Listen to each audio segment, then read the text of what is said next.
大家好，小白菜搭配上一块豆腐，真的是太好吃了，不炒也不炖，出锅比油条馅饼还香。一起来看看我是怎么做的吧。首先准备一把洗干净的小白菜，用刀给它切碎。春天的小白菜口感鲜嫩，营养丰富，比大白菜的营养价值还要高。这个季节我们可以多给家人吃一些，对身体非常好。再给它剁得碎一点，吃起来口感会更好。剁好之后，放入一个大碗中，往里面加入1勺白糖，给它腌一下。用白糖腌出的小白菜不但没有菜腥味，并且吃起来口感非常的好。搅匀后给它腌上10分钟。接下来碗中准备230毫升35度的温水，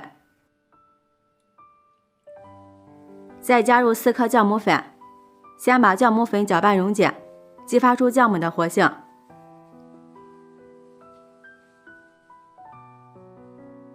搅匀后放一旁备用。然后大碗里准备400克普通面粉，把溶解好的酵母水给它分次少量慢慢的加进来，边加边搅拌。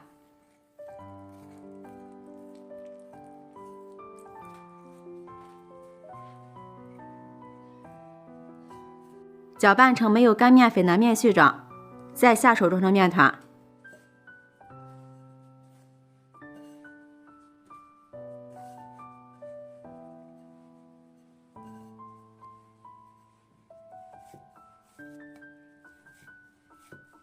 最后揉成像这样一个软硬适中的面团，接着再把面团给它铺平，这样发酵起来不会粘到保鲜膜上。接着盖上保鲜膜，放在温暖的地方发酵至2倍的。这时候我们的小白菜也腌好了，用手挤一下里边的水分。挤好之后放入大碗中备用。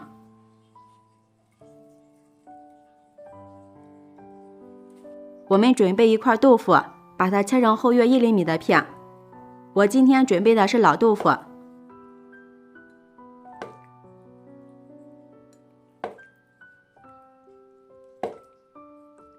再切成宽约1厘米的条。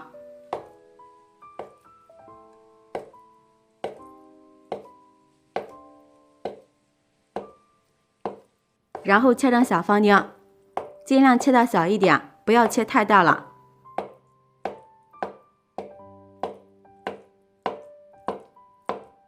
切好之后，先放入盘中备用。接着把锅烧热，再往里面加入食用油。油热之后，倒入切好的豆腐丁，先把豆腐丁给它铺平，让它们都接触到食用油，然后用小火慢慢煎。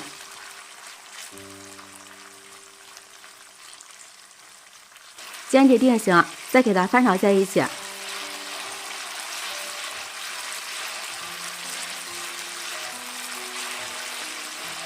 煎至像这样微发黄就可以了。然后我们放入一把提前切好的葱花，再加入1小勺五香粉，少许食用盐。煎豆腐的时候加点葱花进来，这样葱香味浓郁，豆腐会非常好吃。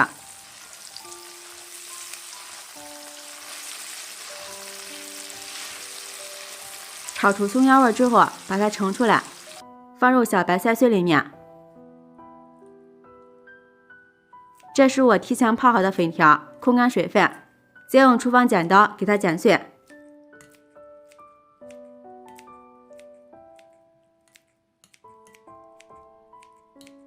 像这样就可以了。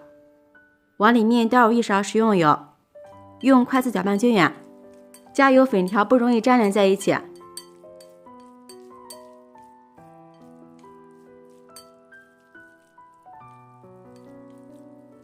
搅匀后直接放入馅料里面，然后准备一把韭菜，提前洗干净，给它切成韭菜末。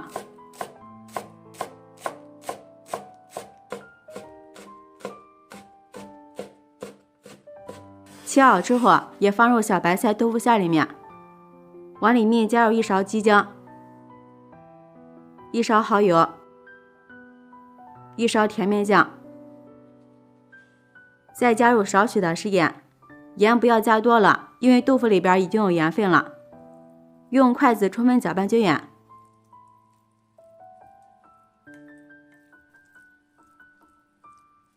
像这样，我们的小白菜豆腐馅料就调好了。我们的面也醒好了，看一下，里面满满的蜂窝状。案板上撒上一点干面粉，把面团取出来，放在案板上，我们稍微的揉一下就可以，给它排排气。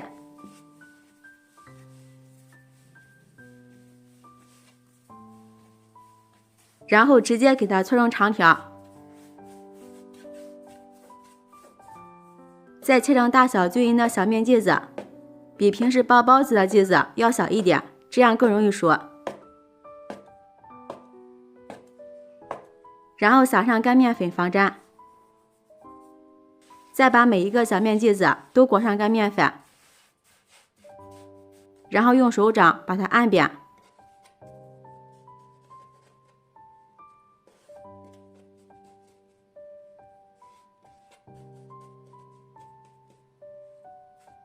我们取出擀面杖，给它擀成一个边缘薄、中间厚的面片，也不要擀得太薄了，像这样就可以。给它放上调好的馅料，尽量多放一点馅料才好吃。用自己习惯的手法把它包成小包子。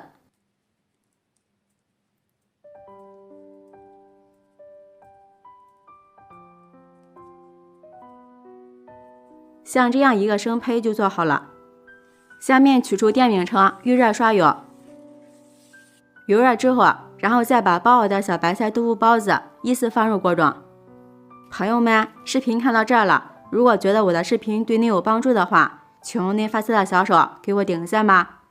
制作视频不易，您的每一个留言和每一个点赞都是我前进的动力，感谢您的支持。全部摆进来之后，盖上一个高一点的盖子，先用小火慢慢煎。趁这个时间，准备200克清水倒入碗中，碗里面加入1小勺玉米淀粉，再加入1勺食用油，然后把油和淀粉搅拌均匀备用。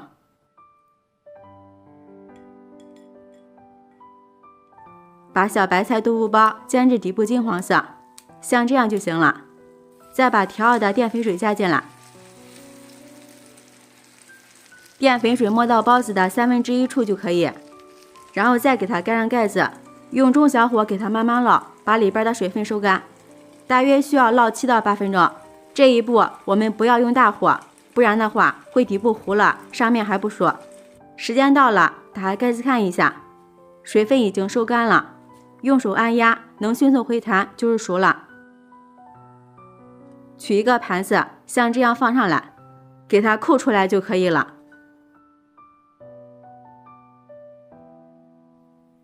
像这样一盘非常好吃的小白菜豆腐水煎包就制作完成了。这样做的水煎包特别的好吃，底部金黄，焦香酥脆，上面这一层又非常的松软，里边的馅料颜色漂亮，看着就好吃。尝一下，味道特别的鲜美，真的是太好吃了。豆腐吸收了小白菜的水分，豆腐吃起来特别的嫩，小白菜和豆腐真的是绝配，粉条也特别的入味儿。馅料里又加入了1小把韭菜，味道会更鲜更好吃。再搭配上1碗小米粥或者是豆浆，味道真的是绝了。每次这样做，我家从来没剩下过，喜欢的朋友就抓紧收藏起来试试吧。喜欢我的视频记得点赞、关注、留言、转发哦，感谢您的支持。点我头像可以看到更多美食视频，我们下期视频再见。